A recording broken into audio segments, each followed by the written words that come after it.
I'm studying medicine first year and I'm from Surrey. I'm Chantal, first year biology. Sorry, your name is? Chantal, Chantal. first year biology. My name is Abdulrahman and I do advertising. I'm Addy, I'm fourth year mechanical. Ahmad, first year economics. Ahmad, first year economics. Ali, third year mechanical.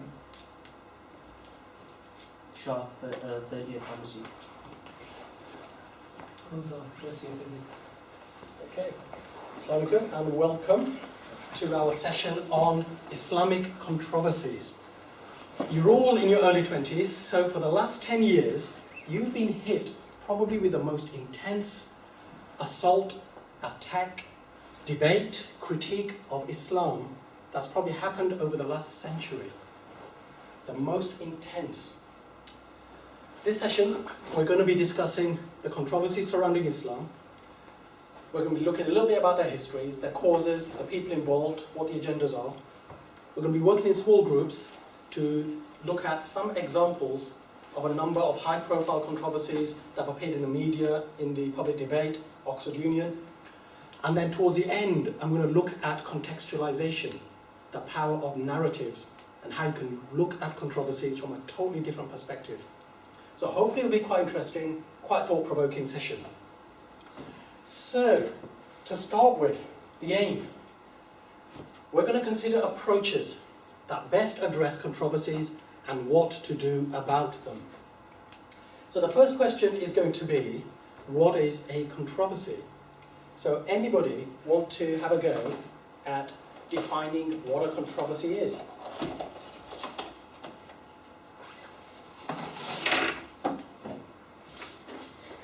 Or I'm going to start picking people if nobody decides to put their hands up. Quantum physics. Quantum physics. Controversial, yep. Sure, go on, have a go. Something where authority is challenged. Something where an authority is challenged, okay, that gets us going. Ali, what would you say a controversy is? Difference of opinion. Difference of opinion, a dispute, a difference, an argument, okay. Mazia? No? Selena? Sure. Is it when there's such a polarized difference of opinion on a specific matter? Very good. Do I get a candy? You get a candy for that one. And also, I think Ali should get one as well. His is quite good as well, sorry. Controversy is from the Latin, a dispute, so fundamentally an argument, a dispute, something where there's polarization, especially a public one. So controversies are different from arguments which may be private. Controversies are usually across society, it's in the public domain. There'll always be two sides at least, maybe more, and they usually hold opposing views. They're the core elements of what a controversy comprises. So, you'll usually see controversies in three main areas. Within faiths, within Islam in this case, proselytization, dawah, when you're carrying the call, trying to convince somebody about your faith, make him into a Muslim. And also in propaganda, where it's a state is one side of the debate and you have individuals on the other. Three main areas. Today's session we're mainly going to focus on the latter two, less so on the first one. But in terms of examples, interfaith controversies, you must have all come across some over your years. Some examples. Grave worshipping. Grave worshipping, highly controversial. Can we go to the graves? Can we do sajda? Can we ask the people inside the graves to make dua for us? Thumbs up. Peers. Isn't that interfaith, not intra-faith? No. That's within the faith. Wahhabis, Sufis Okay, within the faith. will say you're doing bid'ah shirk. You can't go to the graves. It's No, Intra-faith is it's within. proselytization. Okay, Between- interfaith. Yeah, that's what I'm saying. Yeah, okay. Yeah, that's the second one. Okay. So, oh sorry, oh yes, you're right. Yeah. That it should be Yeah, interfaith. interfaith. That's Interfaith, what I'm yes. saying. Well spotted. You deserve another candy for that. Bounty, But- bounty. I don't want to make you diabetic with too many. So I'll spread them out Okay, a little bit. Okay, interfaith. Sorry guys, yeah, interfaith. Okay, other examples. Candidate here. Candidate here, these seem to have a very Sufistic type of vibe to them. Broader examples, there are a lot more. An interfaith dialogue is possibly the idea. No, actually it is intrafaith, it's not interfaith.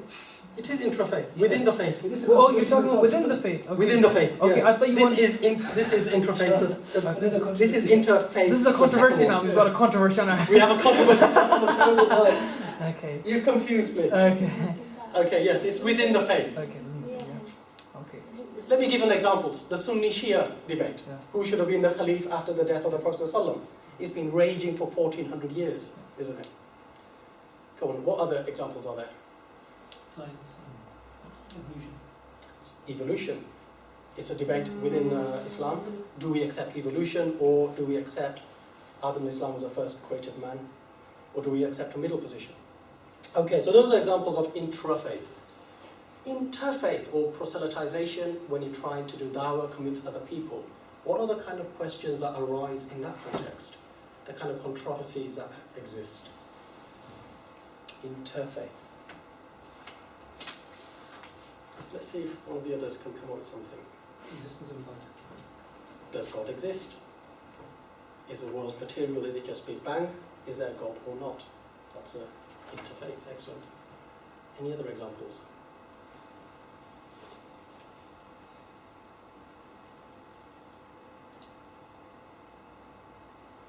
What kind of things will people ask you? Non-Muslims, what kind of areas are they confused with? Women. Right. Women. Issues to do with women. Why they dress the way they do. Kenneth Clark's comment 2 weeks ago, the ex-Home Secretary, the guy who ran off wearing a burqa, the criminal, he was on these orders that you can't leave your home and such like, and he stuck a burqa on and he fled. And Kenneth Clark goes, he ran off in a bag, where he wore a full garb. But it's a controversial kind of comment. Go on, swear. The role of Jesus. Jews view him as an antichrist. Jesus as they view him as a God. Christians and Muslims as a prophet. So three Yeah. different roles. The Prophet ﷺ married many wives. 9 at one time, 15 in total. Controversial. He married a young girl. Allegedly at 6, consummated at 9. Why did your Prophet marry a girl? You're Muslims, you carried Islam by the sword. You forced it around the world, didn't you? Is that right? Is that wrong? Should you be doing that? You allow your daughters, you force your daughters to get married. Yeah? Whole series of questions non-Muslims can ask as part of the discussion. And finally, propaganda. Examples for propaganda. EDL. EDL. Yeah, they're promoting, they're making stuff against Islam and stuff. They're handing There are out groups, leaflets. that's one party Yeah, to the dispute. What's the dispute itself though? about people What kind of trying issues to, do they raise? they're worried about Sharia law being brought into Sharia law. Oh, that's a biggie. Sharia law. Ooh. The Sharia law's coming, amputating hands, legs, arms. Yeah? Highly controversial. What else?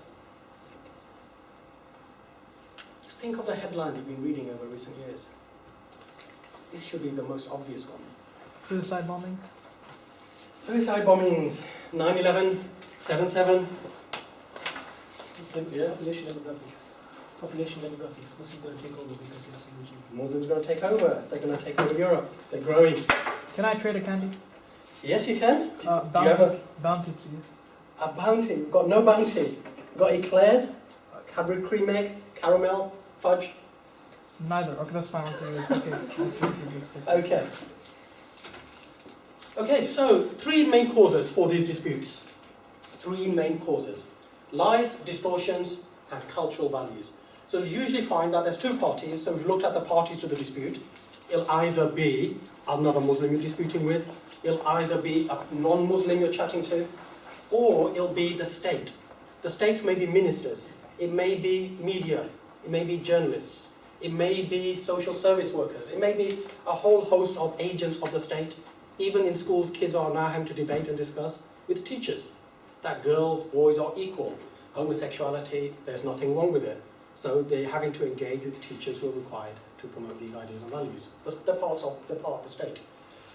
So the parties to a debate or dispute or controversy. Then there's what actually causes a controversy, and there's been three main causes. The first is lies, and historically you saw a lot of this across Europe.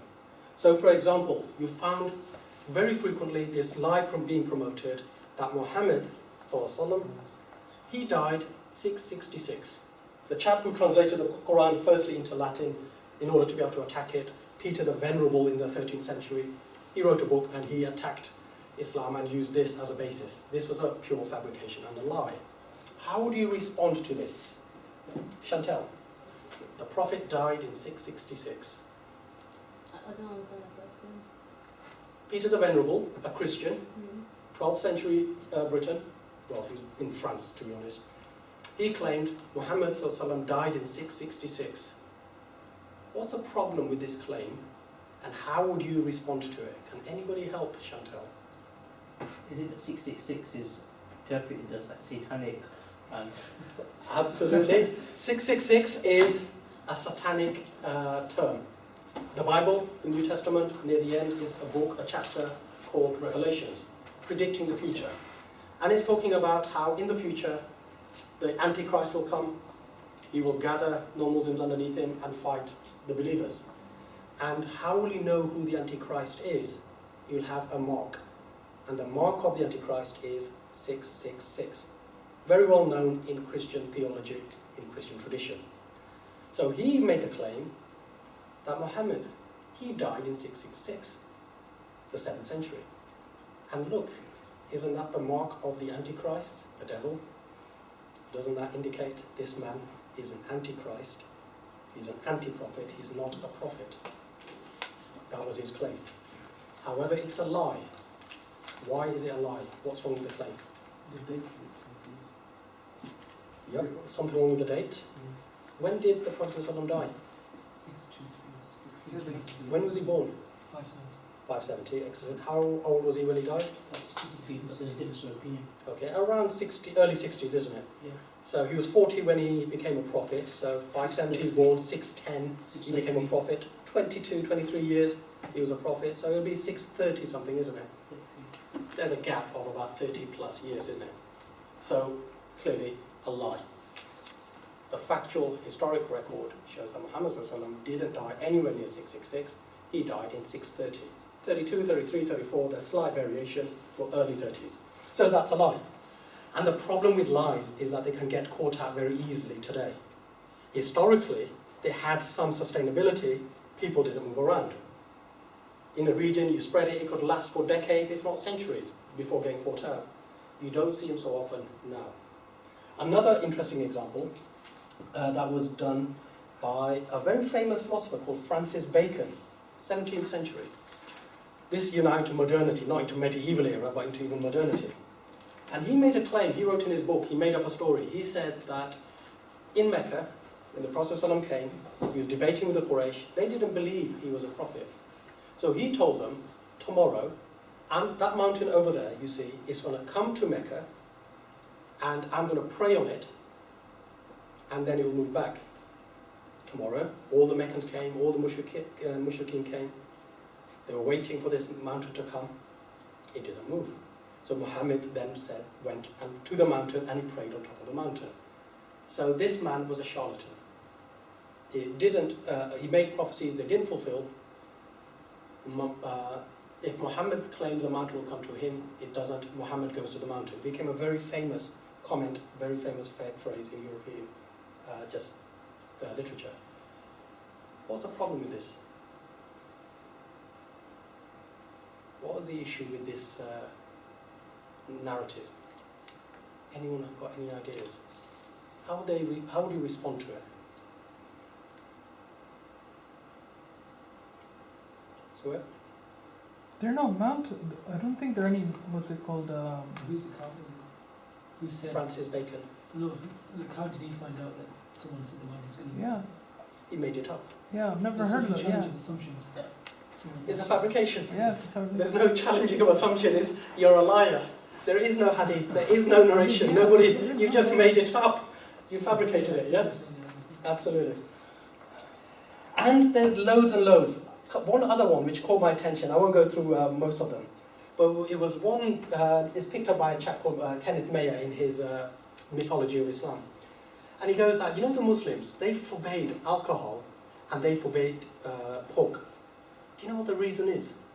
I've researched it, and I found the reason.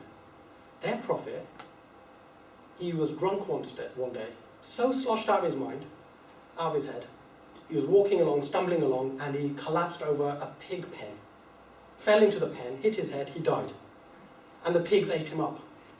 So the Muslims say it's haram now to drink alcohol, it's haram to eat pork, because this incident happened. And why did the same thing happen with the Jews then? Because Jews can't eat pork. Interesting point. Absolutely, the Jews don't eat pork as well. Oh, alcohol is an issue for them as well. And again, it was another fabrication. So lies historically existed, but they don't exist anymore because they don't carry that well. What you do find are two categories called distortions and controversy based on cultural values. So a couple of examples on each of those. The first one is on distortions. So you find one example where heavy distortion occurred. The Prophet and his companions were robbers, brigands.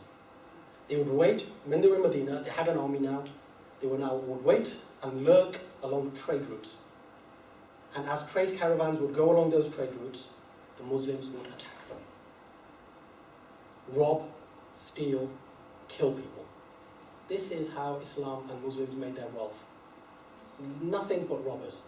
And can you imagine a prophet doing this kind of stuff? Okay, so what I'd like you, in your small groups, have a quick chat. How would you answer somebody who raises that? And on that allegation, there are hadiths. The Muslims did raid caravans. They did attack them. This isn't now the first category where it's a lie. You can just simply say, absolute lie, you fabricators. We don't even have to respond to it. This one, there is a distortion that's going on. 2 minutes. Just see what each group comes up with between you.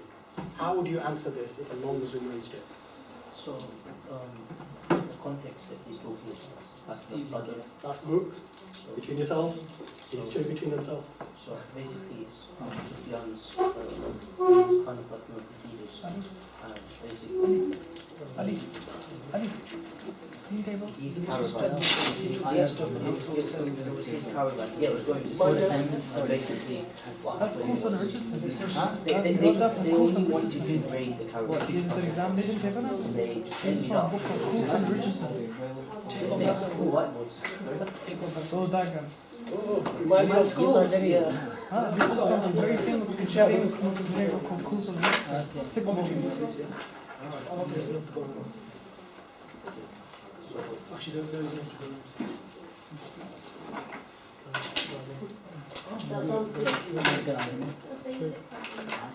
What is this? For what? You guys take over.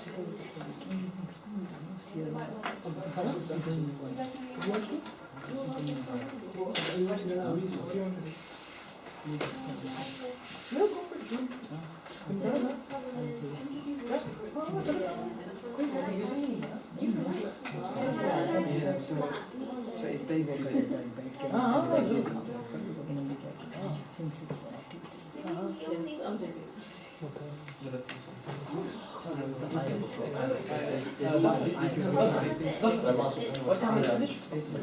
It's about an hour and a half. An hour and a half, so about 8 o'clock. By 8ish, is that? That's I have that one. He just has to go back. Don't worry. This is quite interesting.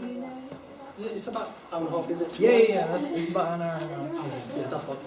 By the way, have you got references for these? I have. Okay. I'll take emails if people want it on email from the sources. The way you structured, did you have like a book that you follow through, or just multiple sources? multiple sources. Actually, I found there's a whole gap, you know, in the web. Nobody addresses controversies. Yeah. That's the thing, because it's It's this just could be a all book, scattered. excellent book, I think. It's a book, it's a website. Yeah. No, websites are low, UC forums and etc. But it's all scattered. You Yeah, find centralized, yeah, you want to controversy kind of centralize it, stuff is yeah. not I think the book would be a really good idea. interesting idea. What this way? To Kuwait? Okay, let's see what we've come up with. I'll be back. So let's start with the middle group, then there's the group at the back, and then the group at the front. Okay, who's your spokesperson? Adi, for the brothers Adi. Okay, Adi. I think it was more of the contextualization rather than, it was more of a decontextualization. Because the Prophet actually ordered some raiders not to attack the caravans, but the raiders actually did. But it wasn't the Prophet's order. Okay, so your argument would be is they decontextualized it, the Prophet had not ordered them to attack, they attacked, it was against his order, it was un-Islamic what they did, it was a mistake, it was wrong. And these guys have taken that wrong incident and exaggerated it. Yeah? That was just one time. There were other instances where they did actually, the Prophet Muhammad did ask them to raid caravan. Oh yeah. How would you explain that? Yeah. Okay, so, go on then. So How would you guys let's explain it? Let's explain it. The Quraysh, they actually stole and took a lot of the possessions of the Muslims. So by raiding the caravan, they are actually just taking back what is rightfully theirs. And the problem is, one would ask, why wouldn't you go to a court, or why wouldn't you go to a lawyer and prosecute them? The problem was there was no law. They were the law. The people, wherever you went, wherever district you went, wherever tribe you went to, the local vicinity, the tribe that the local vicinity belonged to was the authority. So there was no way that you could arbitrate between the two parties. So the only way that you could actually get back some of the stuff that was yours was to actually take it by force. So I would say they only did it when they needed to. And if you're saying that the Muslims are violent and aggressive and stuff, why did it take how many years?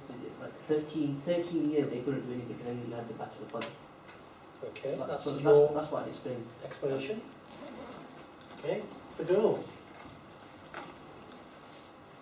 Well, we didn't know the whole reason behind everything, but we just said that the problem with that statement is the reason behind what happened was omitted, so it was, decontextualized.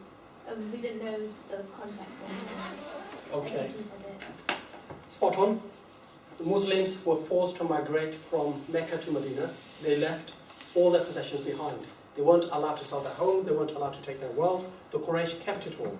So the Muslims attacked their trade caravans. They didn't attack everybody else's trade caravans.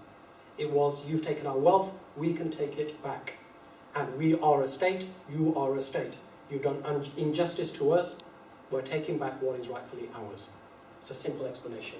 You put that contextualization in, the distortion suddenly becomes apparent. Context has been omitted. I think one thing which we all need to highlight when it comes to hadith or seer studies is that there's no such thing as a beautiful chronological sequence of hadith.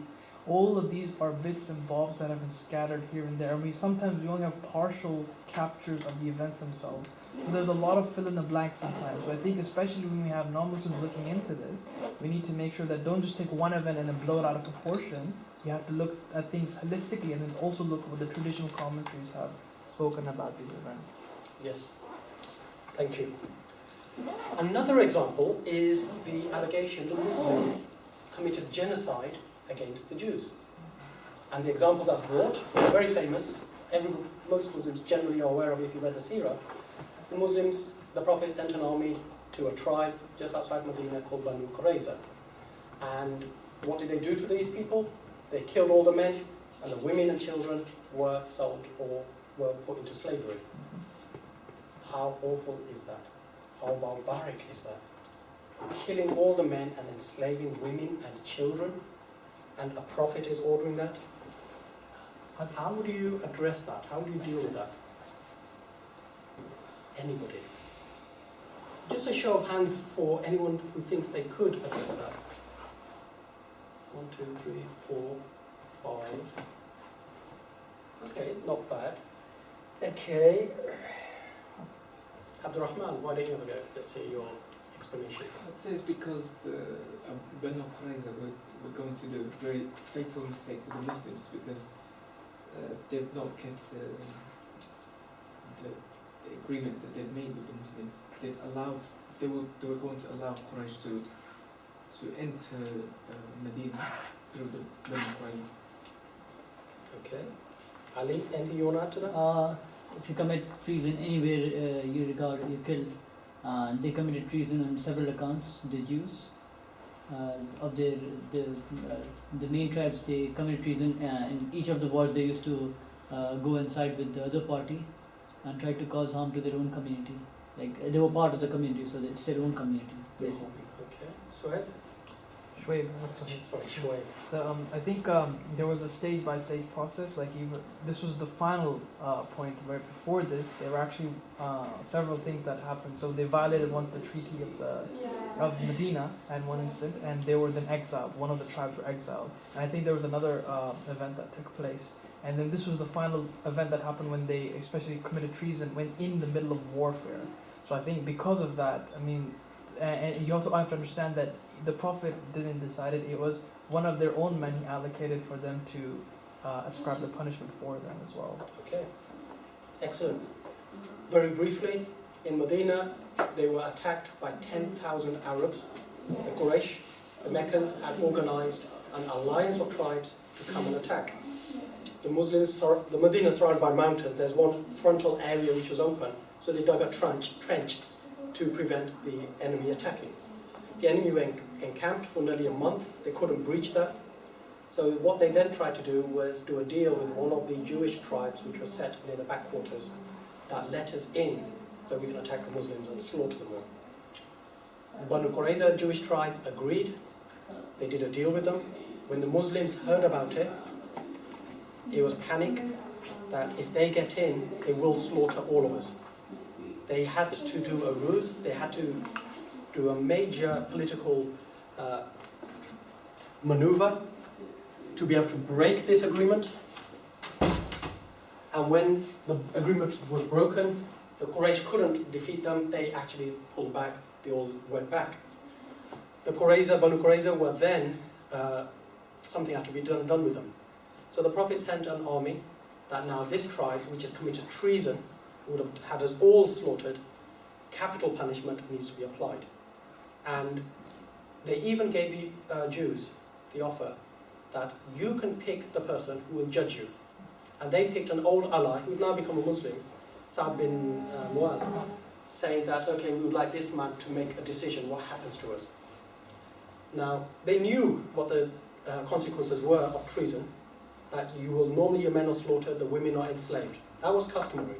Nobody amongst them raised an objection. Nobody in the Arabian Peninsula raised an objection to that. That there's a problem, this is harsh. They all knew the consequences of treachery, of treason, where you bring an entire civilization or society or a state into, you potentially get them wiped out. So he then applied the judgment that you know what your judgment should be, it is this, and this is what was then applied. You see across the globe, any state where you do treason or treachery against them is capital punishment. It still applies even today. So that would be a kind of response to that. And finally, so you see a lot of distortions will go on when an attack on Islam occurs. Not lies, but distortions. Elements are omitted. When the full facts are pulled together, you get a slightly different picture and you think, okay, this isn't quite as they kind of portrayed it. Genocide for no reason at all, just killing Jews willy-nilly. There's a certain context, there's a certain set of facts, it brings a different light to the picture. So distortions can be explained in that way.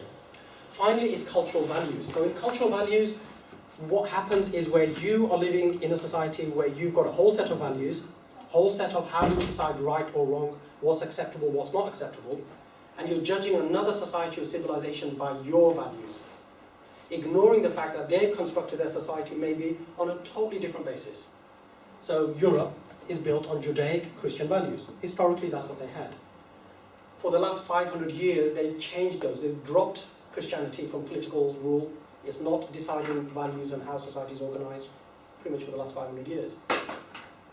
They picked a criteria called utilitarianism, benefit harm.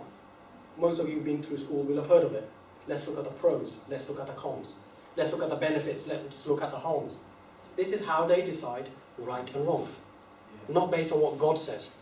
So they've now taken a basis of what God says, they've added a new set of values, and they now decide what is right or wrong, and they've got a whole set of behaviours of what they deem is acceptable or not acceptable. And then they will take those and try to judge Islam by it. So a standard example is, why did the Prophet marry Aisha, a young girl? How can you marry children, is the basic claim, isn't it? And he must be a paedophile, somebody who likes, loves young children. That's the controversy which is built on cultural values. Who thinks they could have a go at answering that allegation in a persuasive, meaningful way? Just a show of hands to start with. 1, 2, 3. 3 people out of 9. A third. What would, the ones who didn't put their hands up, what would you make of that? Does it sound bad? Does it sound, or sounds a bit dicey? How does it sound to you? What do you make of it? Anyone?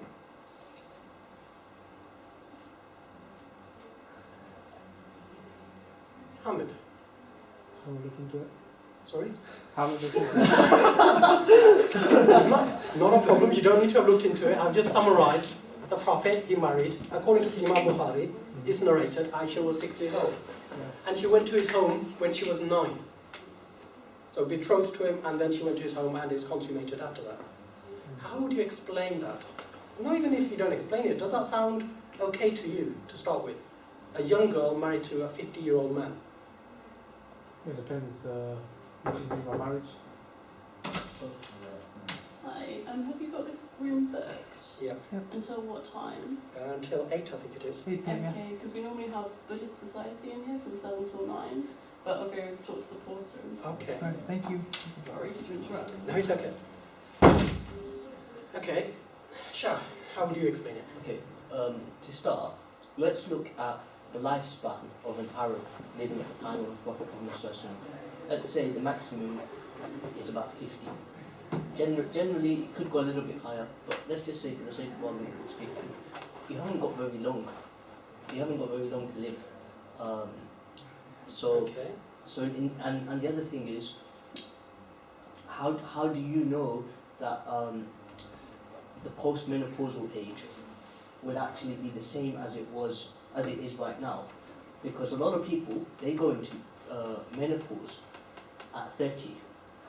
So what happened was, generally families were poor and stuff. You want to get a lot of children. That was the objective. So this required people to be a lot more mature at younger ages. So it's difficult to compare the maturity of 2 individuals right now that are the same age. Somebody who's 20, another person who's 20, you can't say that they have the same amount of maturity. And it's the same thing with a 9-year-old. You might get a 9-year-old who's really, really well behaved and is really, really intelligent. But at the same time, you might have a 9-year-old who is basically a baby.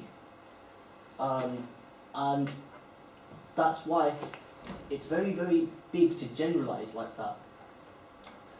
The other thing is, they were at risk. People were at risk. Like I mentioned earlier, the authority at the time was tribes.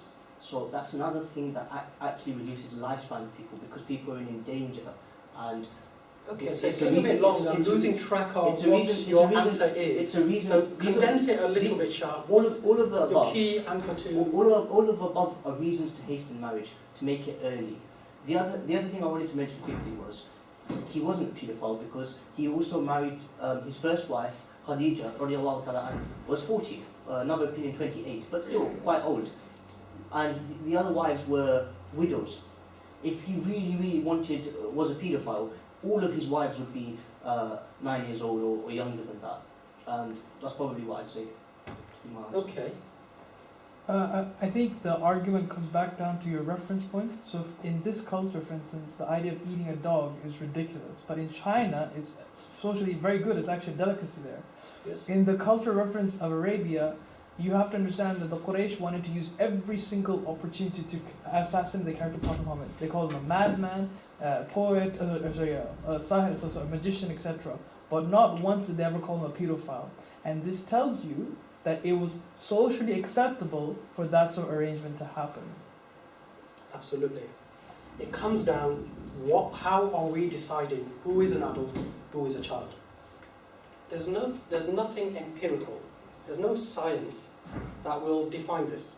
For example, in the UK, 16, you can get married with a parent's permission, or 18. In Europe, some countries, 13, 14, 15. In the US, different states, different ages. There's nothing specific which says, now you're a child, now you're an adult. No specific line. So if you pick 18, a minute before midnight, you're a child. A minute after midnight, 2 minutes later, you're now an adult. Legally, all the responsibilities, you're mature. It's absurd. Majority of humanity, civilization, throughout time, picked puberty. Pre-puberty, you're a child. Post-puberty, you are now a young adult. They would integrate these people into adulthood. Before that, they treat them like young children, don't put much responsibility on them, and such like. Once you're into adulthood, you could get married, you could trade, you could buy, you could own the whole lot. In Europe, it was the same. Under the feudal system, Christian rules, you had a similar thing going on. Romeo and Juliet, 13 and 14. In India, all the way up until the 20th century, Gandhi, when he married, he was 14. No, he was 13. His wife was 14. So majority of humanity have done that. It's just a very modern, very recent phenomena where they've introduced ages like 16 or 18 or 21 where you can do certain things. Yeah. So how do you decide if it's 21? Well, that's you guys have decided. We disagree with it. We could go into that discussion, but that's your choice. Others chose a different period. So when the Prophet ﷺ married Aisha, or when he consummated the marriage, she was an adult. Paedophilia applies to the one who has relationships with children. He never did. He had relationships with an adult. Yeah? Our borderline for what an adult and a child is slightly different, as simple as that. So it's an example, cultural values. And the vast majority of attacks that I've noticed on the web, dozens and dozens of issues of controversies, the vast majority hinge around cultural values. Contextualization you can also address quite easily. You stick a context in. Academics don't tend to try to play that game because they find they get caught out being dishonest. You've missed some fact out. You've omitted history. So did you have a dishonest agenda? But with cultural values, much more harder to deal with. So now we get into the more interesting bit. That was all the factual stuff out of the way. Some issues we're going to now have a look at. And the first one I thought we'd have a look at as a group before I break you up and see what you can come up with on your own will be the one about burqa, hijab, jilbab, jubba, khimar, all the dress codes of a woman. It's been an issue across Europe. France banned it just over a year and a half ago. The burqa and hijab also in public places. The UK has been a big debate over the last 6 months. Women, should they cover their faces or not? Anybody know the difference, before I just carry on, between the burqa, the hijab, the jilbab, the niqab? Can you just clarify? I just thought if anyone happens to know. If not, I'll clarify. Yeah, the hijab is basically, in the Quran, it's actually referred to as a curtain. Hijab can refer as a curtain or as a veil or separator, yeah? Yeah, the jilbab is just the... No, but what is a hijab in terms of dress code? Which part of the dress code of a woman is a hijab? The bosom. The bosom is a hijab? No, to cover the bosom, sorry. Actually, there's some interesting article I read that when men look at women first, you know, it's something to do with addressing this thing about her beauties in her face. Zafar Was it in red or was it something you said? You want to said it as well. That's right, it's where the glance first goes, isn't it? Yeah. Is that, but anyway, sorry. The hijab is the covering on the head, the face is open. What you're wearing, for example, is a hijab, and it normally runs up to the shoulders or the chest. The burqa is what you can see, it's from top right down to bottom, the eyes are visible, often you see it in Afghanistan. The jilbab is the garment that is normally used to be like a chadar, a large flowing garment which you just conceal yourself from shoulder right down to the feet. And in modern terms they've designed it a little bit with arms and pieces, so it's just one garment from shoulder right down to feet. Yeah. And then there's the burqa, hijab, jilbab, niqab. Niqab is a face veil. 4 pieces of garments. Now the ones which are required in Islam are the hijab and the jilbab. The verses of Quran touch on both of those in the Quranic verses, so those are mandatory. The burqa is more a cultural thing, and the niqab is what the wives of the Prophet were obliged to wear. Scholars have a difference of opinion whether the rest of Muslim women are required to wear them or whether they're a choice or not. But okay, what I would like you to do, again, in the groups that you had before, 2 minutes, 3-minute discussion, 3 minutes. The allegation, what is the controversy about this issue?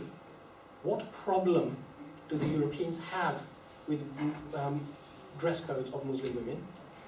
That's the first thing. What's the controversy? And secondly, how would you respond to it? How would you respond to it? So you've got to identify the controversy and what your response would be. Everyone happy with that? Quite an easy one, hopefully, to start with. So 3 minutes in your groups. I'll basically say this. Communication sounds as segregation. It's not how the situation is last time. Oh, right. Don't mind me. Oh yeah. Okay. It's also a symptom Also like a symptom of oppression. Yeah. It's a target on the place. Because you not like the full face the whole time.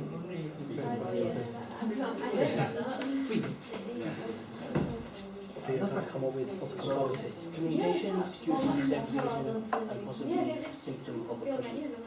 Very good. I think those are the controversies. How will you respond to them? Okay, so communication, Okay. communication, distance learning takes place without looking at eye contact and stuff. You don't need body language and stuff. Good topic, man. Security, you can take the niqab off in front of female security officers, so What you about can provide facilities for us. you know, like people think Segregation. etc. You are actually segregating them by actually making them remain at home. Okay, that's the control. How would you get around? Yeah, so, and this goes on to the next point, symptom of oppression. You're actually closing them off if it is a symptom of oppression by not letting them wear it in public. If they are being forced to wear it, you won't know about it. It's actually going to happen behind closed doors. And the other thing is, it just shows it related. This is one small thing. What about domestic violence? This is oppression. And this happens with and Deal with it. So we should deal with this. Then shouldn't we? I'm saying that's a bigger oppression. Why are you not dealing with that in this country? Domestic violence that takes place in this country. Just because you don't hear about it doesn't mean it doesn't take place. And just because men are more strong than women doesn't mean that domestic violence doesn't happen against men. And these are the bigger things, but it doesn't be focused on. Once you have the discussion, you just give people like a 5-minute break so people just warm up, stretch a bit, inshallah. Because the people can't sit for 1 hour. Okay. 45 minutes. And then just have a break and then we can change that. Sure. What kind of way? Very short. What's the controversy? Yeah, an interesting. Look at the complete opposite scenario. They're not from that before. That's what's sad and what's not normal. Well, yeah, necessarily. And also it's always the men at the forefront discussing these issues. You don't really ever hear these discussions taken ahead or started by women really.